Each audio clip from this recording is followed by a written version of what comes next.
เด็กเห็ดตาจังจันเอ้าเห็ดตายังน่ะเจนเป็นยังมาเนาะเสือคือกันแท้มันนี่ฮะเสือคือกันแท้เฮ้ยจ๊ะตึกเอือบิวสบายดีลูกสบายดีป่ะลูกมื้อนี้ร้านน้อยสิมาเฮ็ดหยังร้านน้อยสิมาเฮ็ดหยังลูก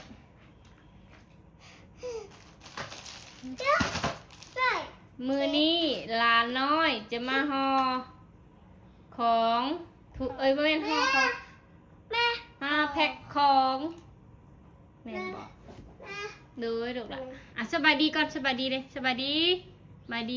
โอเคปลาลุงมาขอจุ๊บแน่ว่ะจุ๊บมาบิวจุ๊บแทนปลาลุงเนี่ยจุ๊บแทนยายเนี่ยนั่งตั้งนั่งลงเอาเลยเย็บโอ้ขาหักได้ฮะลูก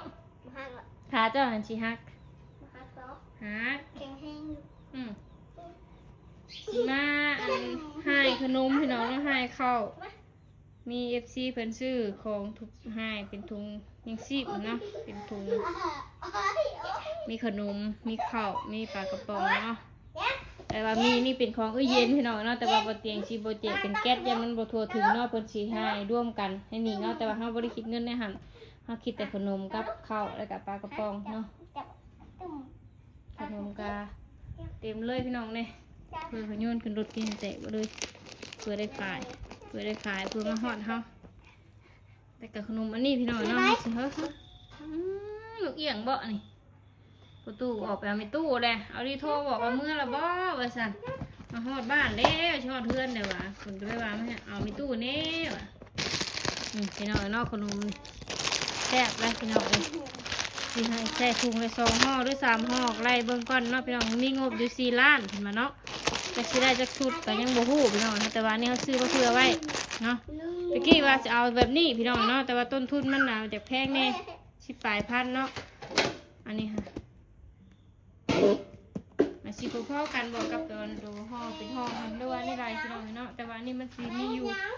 เดี๋ยวแป๊บนึงดูดิหายมันมาได้บางบินมันอ่ะอันนู้นปลากระป๋องมี2 แก๊สบูว่าใส่2 ปองขนม3 ก้อนบอหรือว่าขนมแบบไรเนาะพี่น้องเดี๋ยวมาไล่เบิ่งก่อนต้นทุนเท่าไรเนาะแล้วก็อันที่เราซื้อมาเนาะแล้วก็อันบ่เฮาสิเฮ็ดใส่อย่างแน่นะ3 แก๊สจุกๆเลยมันมี3-4 ได้พี่น้องเพิ่นข้างนอกเพิ่นมาให้3-4เนาะ4 เนาะมีสตรอเบอรี่ยังเกาะแบบคือหมักน็อตนะอันนี้หมักยังอันนี้หมักข้าวโพดนี่สาลี่ตัวนี้สาลี่กระแซบแมน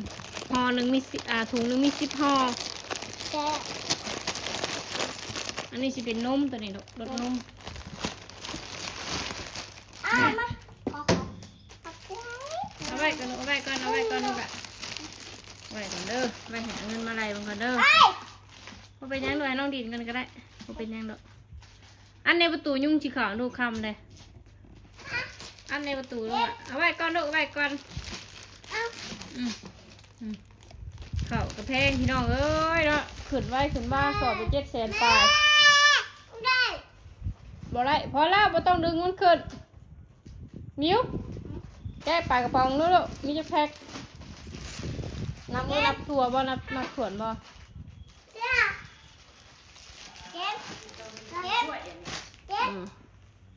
ผู้ช่วยเดี๋ยวนี้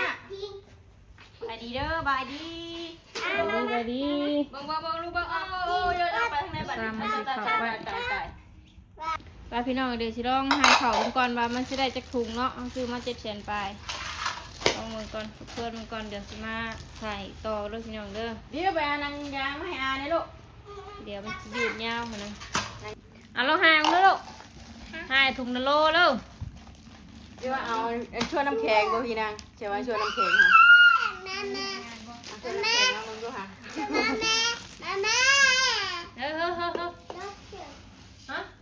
อันนี้มันคือบอกว่านั่นอะไรมันคือต้องคือประมาณ ใช่ นี้ ป้าแข็ง มีบนตู้น้อยบ่ถ่ายลองดู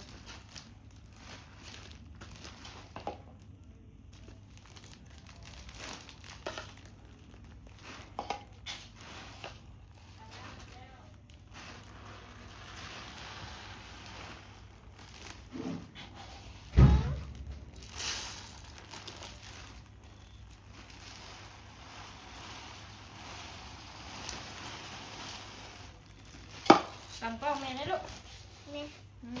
คือเพิ่นเนี่ยบิวชอนหาเงินนะใจเฮ็ดเด้อเขาเฮียเด้อ แต่จะให้กินนี่ดิ เปิดปากแต่ควบรอด ตอนนี้เนาะพอดีอาหารได้เนาะ ถ้าลองสั่งมึงในโลบ่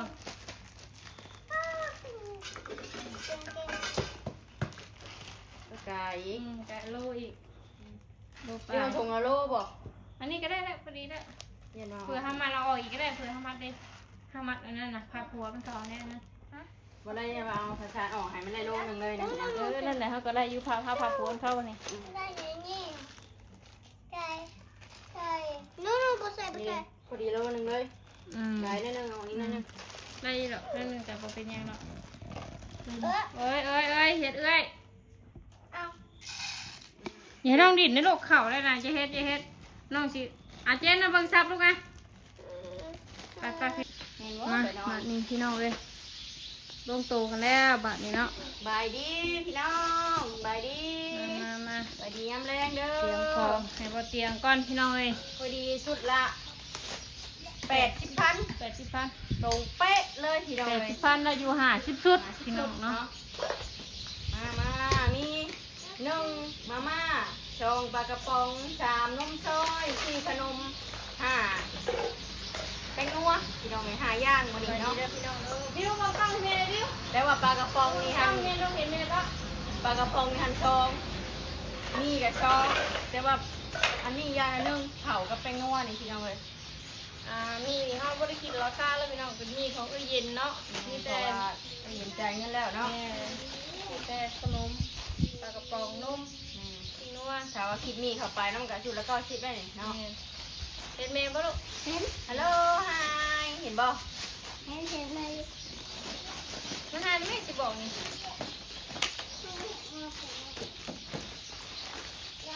เอ้ย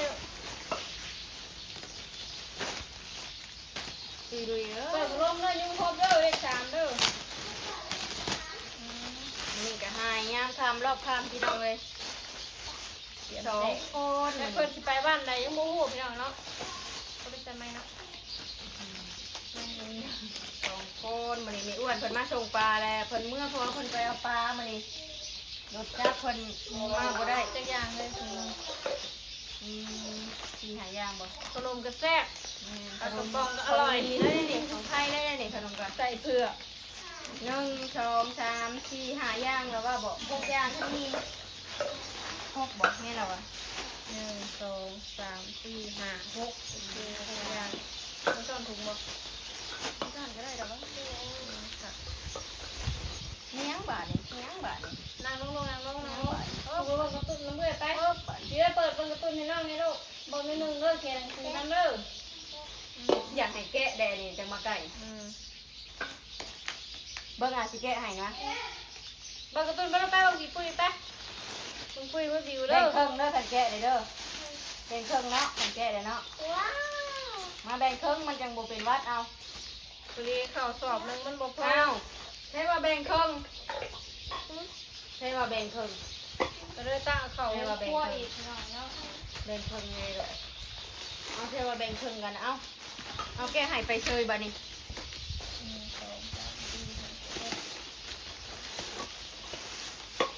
ได้ชุดหนึ่งไปก็คุ้มเลยพี่น้องเนาะมีทั้งมาเข่าแล้วกินกับปลากระป๋องมันบนัวคือไปนัวใส่แต่เวลาไปหิวอย่างเงี้ยเนี่ยกินนุ่มกับขนมกินท้องไว้ก่อนเนาะถ้าว่ามาไข่โมได้นะ ขนมก็เป็นขนมปังพี่น้องเลย พอดีแบบอยากเข้าอะกินก็อิ่มเลยได้นี่เนาะ2ก้อนเลยเป็นขนมปัง เอาซับจะมองนะแกซับบ่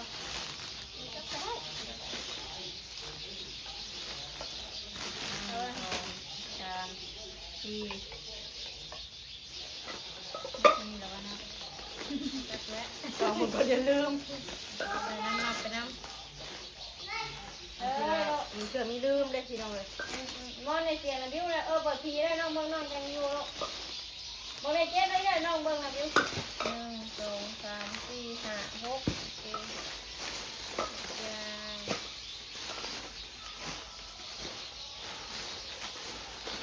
ไปทางใต้ด้วยทางเหนือด้วยสิขึ้นเหนือสุดเลยต้องอย่างนะแข่งขมวนหมอด้วยสิไปทั้งเทโพนด้วยสิไปทั้งใต้จะนำถ่วมนี่น้องเนาะโต๊ะกับโต๊ะแค่โต๊ะกวางโต๊ะ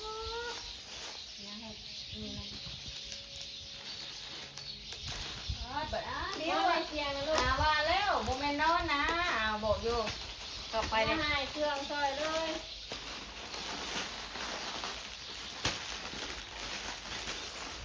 ขนมกระทะว่าขายอยู่ในห้างเท่าไหร่ชุด40 ปลายพันอะไรครบนึงนะพี่น้องเลยขาวก้อนหนึ่งกับ4,000 กีบเนาะขายในห้าง ยังมีเป็นซบเยอะไปได้เป็นซบ เพราะว่าซื้อมาเผื่อไว้ซื้อมาไว้ขายในห้างเลยพี่น้อง เป็นแก๊สก็มี 2 แก๊ส 3 แก๊สมานี่ จัดไปขายเครื่อ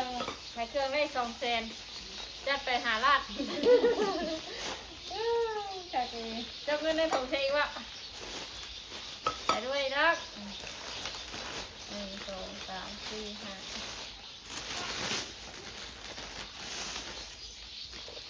สู่เวตลาดบ้านเราเพื่อนเถอะ จะแม่รู้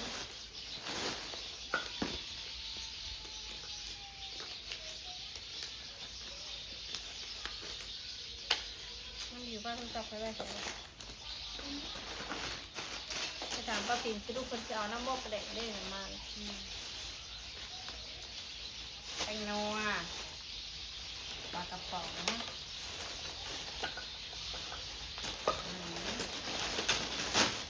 โทรศัพท์กาก็ตาย ส้มขนมเที่ยว เที่ยวกับบอกเอาเลย ได้กินได้อยู่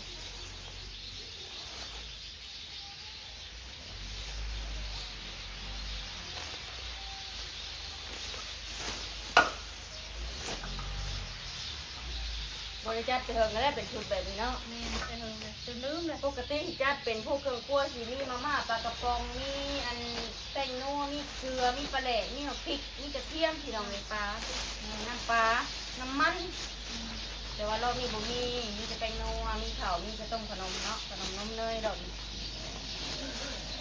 เพิ่นหู้เด้เพราะว่าเราเพิ่นบ่ฮู้เพิ่นหู้หรอกแต่ว่าเฮาจัดให้เพิ่นพี่น้อง เพราะว่าไฟน้ำท่วมเนาะเข้าไปก็ต้องได้กินเลยนะ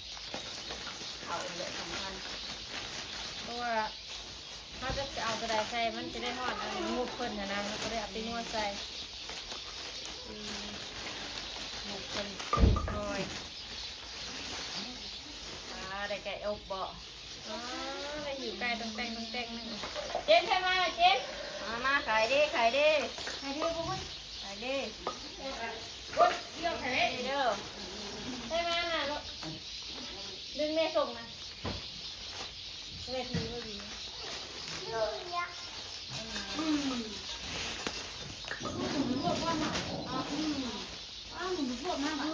บันเอ้าเฮ้ยกินเนี่ยกลับเลย โอ้ใส่กล้องกันค่อยๆ ตายตายตาย ใจเย็น ผูดแปลกเข้ามาเลยเจน แกมก็ แป ไป ลกเข้ามาเลยเธอถังใหม่กูเก่าไป น้อยนึงน่ะแก้มกะ ตกโป๊กแกว่านี่ เนาะก่อนถังใหญ่ถังนั้น ทางลำเล็ก ถังเราน้อย การใช้การใช้ขยะ แต่ก็ควรนี่นะ มันโมเมนต์แล้วกับบานราคาได้ค่ะว่ะว้าวยุ6,500นี่ป้า รวมทั้งค่าชง700,000 ปลา714,000 ป้ากินมันตรวจเลยป้ามาแก้อยู่กล้องพี่ป้าอยู่ได้ป่ะ เกือบลูกย้อนแล้ว 1 2 3 4 5 6กินหุ่น เด้อเด้อ กินกันทุกวันมาเลย ไปเด้อพี่น้องเด้อปลาแดกเด้อเด้อ ไปดีไปดี ป้ามาใกล้ป้าเลยก็กินมัน ประมูลค่ะ ต้องตัด จะคนหาคนบอก ได้เรื่องดีว่าเดี๋ยวเนี่ย เอาป้าไว้นั่งมีตัดหน่อยนะนั่นบอกแม่เดืองเดือง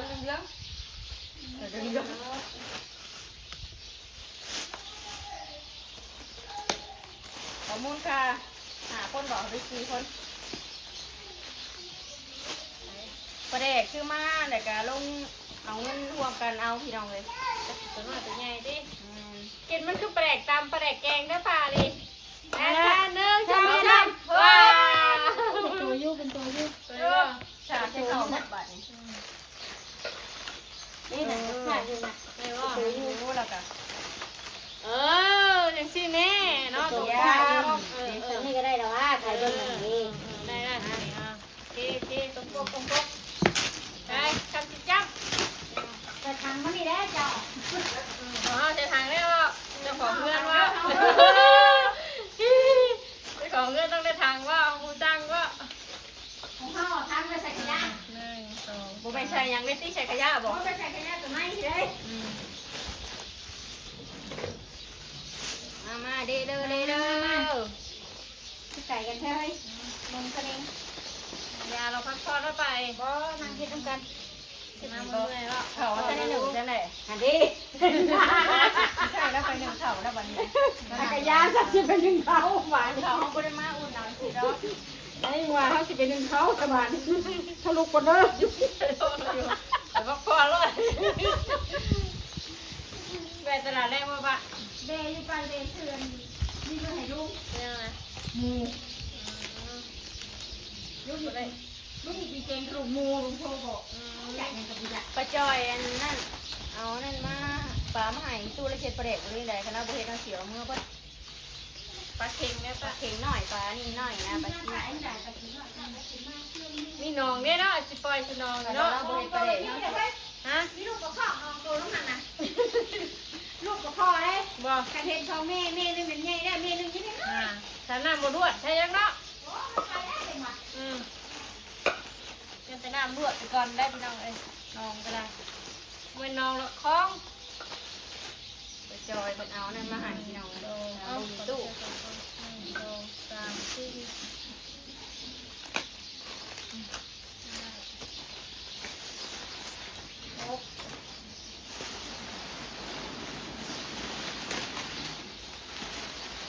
ได้ไปทางไหนเลยบิ้วเห็นว่าน้องลูกเอาหาน้องเลยสิไปดูว่า 1 2 3 4 5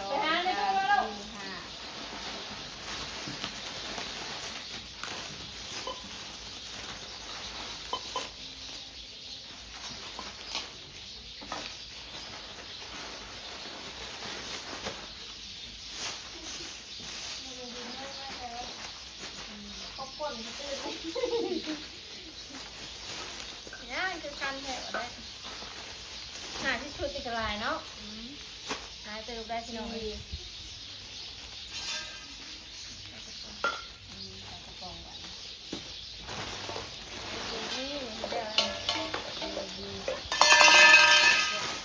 นับไปน้ำพี่น้องอย่างนึงลืมใช้อย่างใดอย่างหนึ่ง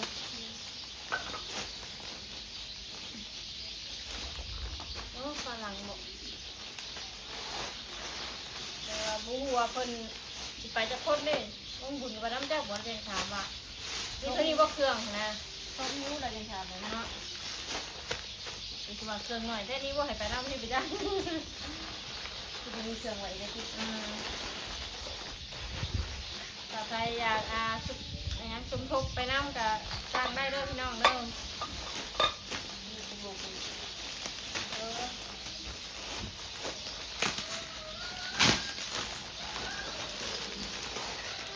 แต่ว่าจะเป็นพวกเขาเนี่ยคือสิบ่ได้เพราะมันจะเป็นมื้ออื่นแล้ว1 2 3 4 5 6เป็นพวกขนมนะคือจะได้อยู่ 3 อย่าง 4 อย่าง 5 อย่างสุกมากับขนม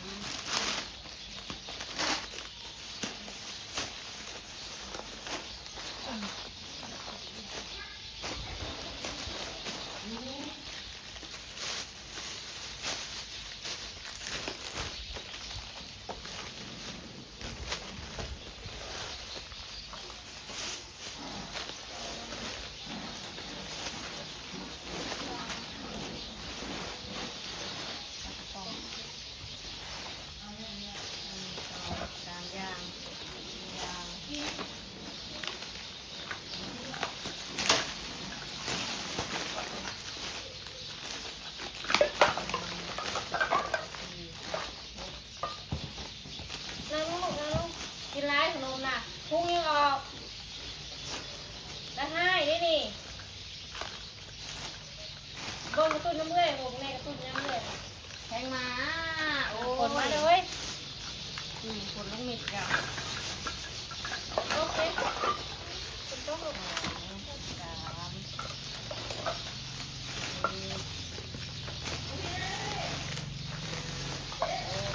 ไปตู้กันแล้วไปนอนตู้แล้วประเดกปลา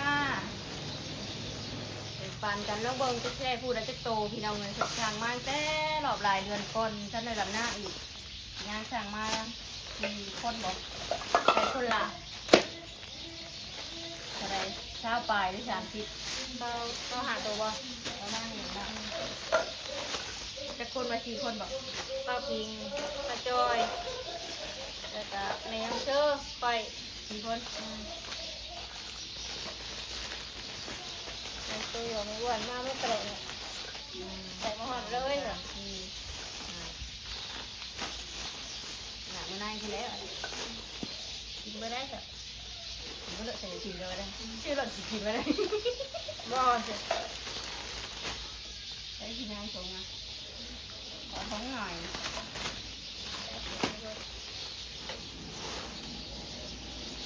ใจเขาว่าแต่เงินบ่กินหรือว่าใจเขาว่าแต่เงินบ่กินกดวาง โบนะ 1 2 3 4เราไปเอาเงินมาเราเอานั่นพร้อมนี้เอาไปซื้อ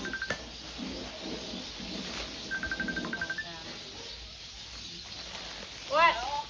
จะมาแม่ประเดกจะมาแม่ประเดกมาประเดกสั่งแล้วหอดอ่ะสั่งว่านี่มันนี่หอดอ่ะนะ ได้สิกิน ได้ ได้ ไห ไห ม ม นี่ประเดกจริงขี้ไข่นี่ขี้ไข่เล่นบ่เล่นเดี๋ยวฝนตกบ่มาอีกอ่ะเอาว่าได้หายกับมากี่ดีมาหายกับเขาบอกกี่ดี เจ้าเมื่อแล้วเธอบอกนะ ประตูออกรอบซองนี่ประตูออกมานี่แกมันตีให้เขาว่าคลิปมาตีจะไว้เด้อเด้อไทยเขาขึ้นมาโทรบอกเด้อไทยจะว่าให้เขาขึ้นมาฮะบ่ได้แล้วกูอยากเขาไปอยากเมื่อเอาเมื่อกินเนาะฮะอันได้จะมาถ่ายแล้วเธอให้มีคนขึ้นมาแล้วเธอบอกดวงหน้าเด้อบอกคนเด้อสิตัก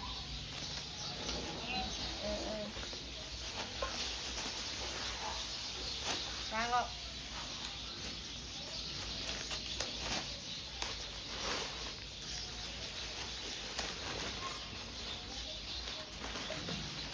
เอาเล่นนักปากกองสองเล่นเนาะซื้อเลย 2 อย่าง 3 อย่าง4 อย่าง เกมมาก็บอกมันเกมมาก็บอก 5 อย่างบ่แล้วซื้อมาขายนะเอามาอยู่บนกระเป๋า6 อย่างอันนี้หายสุดเลยนะแล้วมันเหลือหันด้วยขาย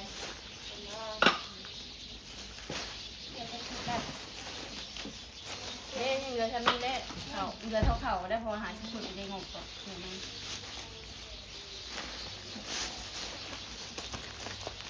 ที่เขาสอนเงิน7 แสน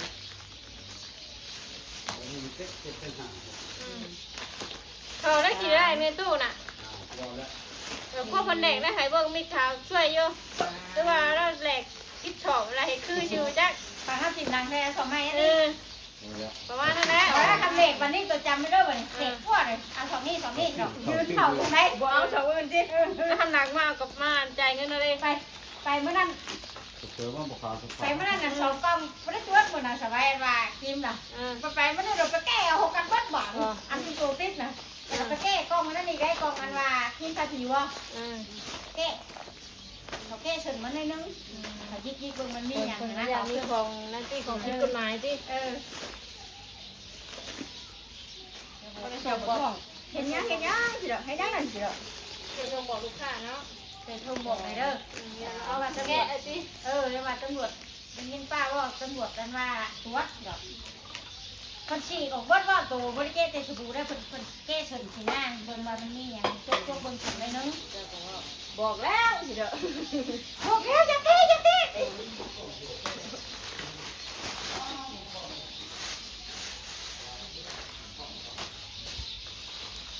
เอิดขาได้ไงเป็นไงเปิดนะ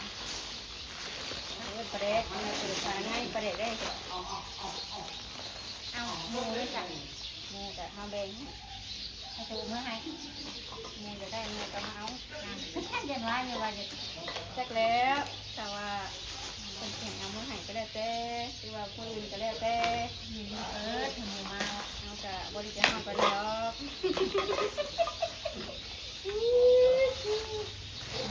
เขาเอาเรื่องมาจาก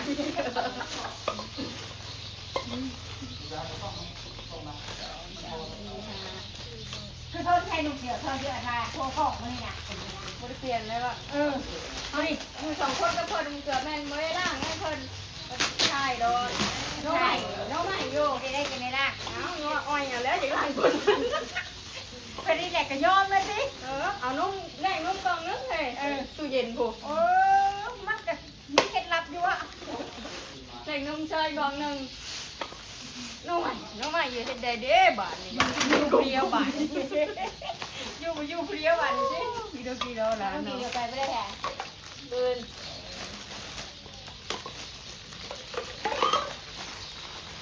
ไปยืนอยู่ตู้เย็นนะบุคคลให้กับบ่ได้เอาได้บาทนี้ นุ่มใหม่อยู่ดิ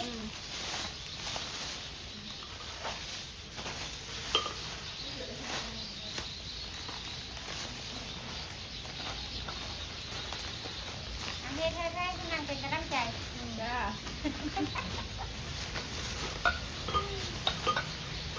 อยากใส่ก็เอาอยากใส่ก็เอาจริงทำงานนั่นนอนอ่ะเก็ตขนมได้เงินเก็ตใส่เก็ตเนาะจะบ่เด็กๆนะนมสองบ่นมหนึ่งเป็นงัวหนึ่งมีเข่าหนึ่ง หนึ่งเดียวได้หนึ่ง อันนี้สอง หนึ่งอันน้อยอยู่บ่ แรงน้อยเลย นี่มันหนึ่งหมดแรกดิ อันนี้อันนี้สองมาสอง มาสองเข่าหนึ่งขนมสองเงินจริงว่าคุณว่า แล้ว ที่หอยแฉะเข่าได้จ้ะ เอาไปใส่นี่ปลากระป๋องตัวกระใส่ให้ได้สองกินนัวห่อนึงกันนกมันนึงมีกระใส่ให้ได้สอง มันครบเลย หมูยังหวานน้อยใช่กันไม่เอากัน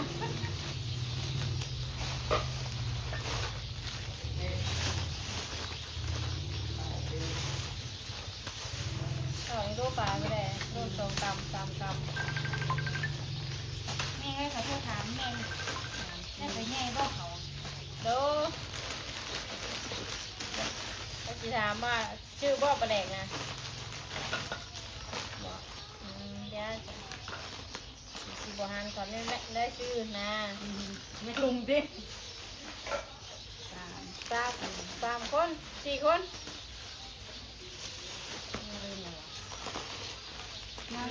สอง จะเอาก็จะเอาก็ได้ไม่ให้กินน้ำเลย มันหน่อยวะ มันหน่อยของแซ่บหายากก็เลย สาม ไม่เสียว่าตัวที่นี่เปล็กไปแล้วกูแบ่งกันจ้ะแล้วหมูมีเนี่ยเนาะหมูว่าหมูยังบ่แบ่งเขาหมูยังมีก่อนแล้ว พลังหลัง หมูหลังหมูปิดลาไปอยู่ที่เขาจะมีชื่อเอาบอกถ้าเราปิดหมูเราปิดลาไปอยู่เขาคนสร้างชื่ออ่ะ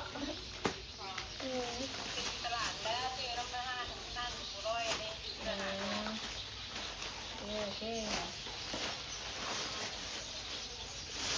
มาเลยนี่แล้วสี่คนเลยเนาะอ้วนไปจอยสี่คนใครมาสี่คนบอกสี่น้องมาสี่คนไปไหนไปปลาแหลกออกมาสี่คนปลาแหลกไหนหนึ่งว่าเขาปรุงว่าน้ำว่าไงมันได้ไปปะ เอาคนกินน้ำมันเนาะเอาไปต้มเลย แบบเก่าเลยเนาะแบบเก่าเลยเนาะเอาไปปรุงก็ได้นะปลากระป๋องให้ บ่ใครเรากินตัวใหญ่อยู่ นี่กันนี่คือปลากระป๋องเอ๊ะใครอยู่ใครน่ะเสร็จแล้วบ่ใส่ทองอยู่ทองเนาะนี่ได้มีมูยังตีหนอนอยู่กงนี่ก็ใส่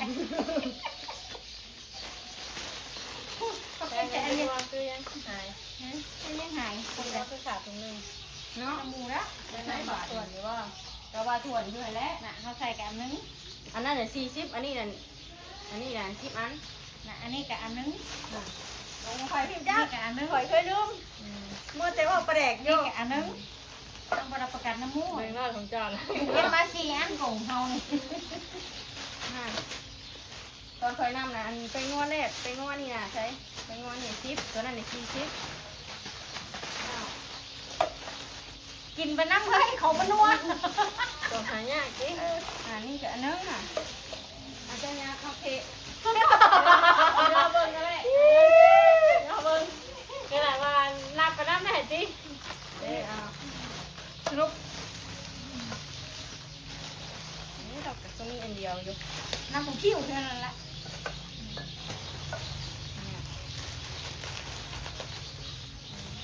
อันนี้น่ะอันส่วนตรงนี้ คือเด้เนี่ยมันเป็นยังคือตรงเด้เพราะว่าหาที่ชุดเนาะเอากระป๋องนี้ได้2 นี่เป็นยังอันนึงบ่ โด น่ะ นไฟหน้าโบคิวก็จะ 2 3 หน้าโบคิวแล้วแกเอามาคุณบ่ ว้า ปัญหาเบนกันเอามาซึมให้เราอีกแล้ว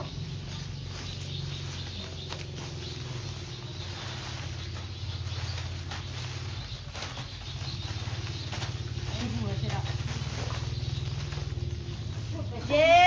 นี่น่ะ อันนี้ โอ้ยต้องเป็นค่อยว่าอยู่ว่าแต่เรื่องปลาเอาแต่พื้นแต่คนโบเห็น อีกสิ เรานับคิวดีนะเอาตัว เอา นับ มา4อันนึงว่าเอาเลยเฮ็ดน้ำมูกสิโอกว่าก็ไป คือว่านับคิวอยู่ตอนน่ะมากับวันนี้40ว่าตัวนี้10อันเหรอ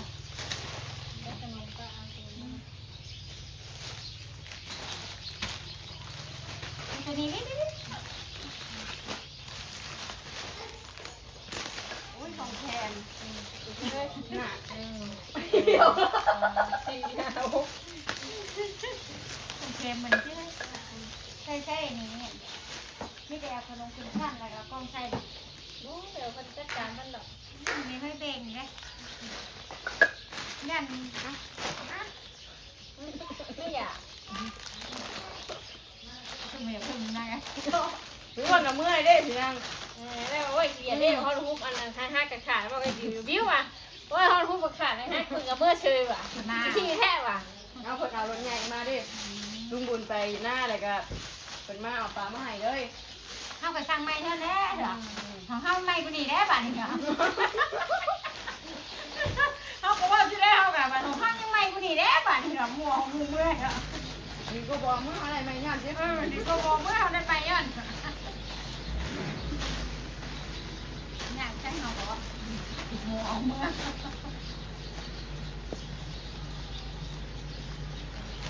เรียบร้อยบาทนี่พี่น้องมือหาชุด เราเป็นเสือมาใหม่ที่เฮ้ย มีปลากระป๋องเด้อแก๊สนึงเด้อไผ่เจ้าเด้อพี่น้องเด้อ ตั้งสองแก๊สคุณอ่ะ ขนมจองแก๊สอันนี้ทางหลังจะอีกนะขนมกับปลากระป๋องย่างๆเด้อไผ่อันไผ่อยากได้เด้อพี่น้องเด้อ มาสั่งทางมาสั่ง อย่างนี้เลย มาสั่งหาแม่น้องบิวเด้อสิ เออโอเคต้องไปถุงดูเขาจะมีน้ำดูค่ะ ไอ้เก็บนี่ก่อนเป็นยัง เก็บก่อนค่ะเก็บมาดูมาขังนี่มาพี่น้องมา มึงจื้อได้ อ่ะ เลย อ่ะ สูตรก่อนนี่จะสูตรนี่ไปหั่นนี่ซุปก่อนนี่ ยกข่าวหันมุดจิ้วเลยกับเราทำ ต้องทากระแป้งมันบอก เป็น6,000นะ บ่จื้อไว้แล้วเอาไปดู มันพูดมุนน่ะมันแค่นี้มุนน่ะเอาจ้ะ แป้งเลยค่ะแป้ง เมียนที่บ้านเป็นกระเป็นเฮา ได้แล้วลงนี้ ปันปลาเด็กปลาล่าได้ปันนี้เลยอ่านที่ได้สักคนอะไรพี่นะอ่านมั่วหูประมูลนะ ป คะ ลาเมื่อไหร่ก็ตาไม่ใช่กันยาไม่ได้ห่วงยังป่าเราห่วงกระทัง ป้าบ่ได้อันนี้พอได้กระทำบอก เขาจะกระทานฝาก ใส่ขยะ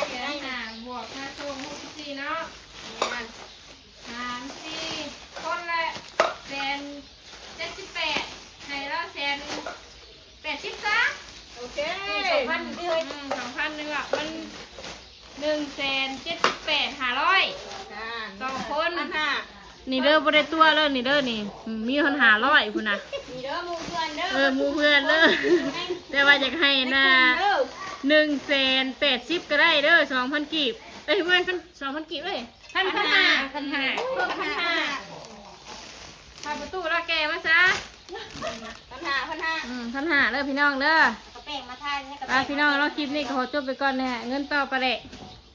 ไปพี่น้องเนาะขอบคุณ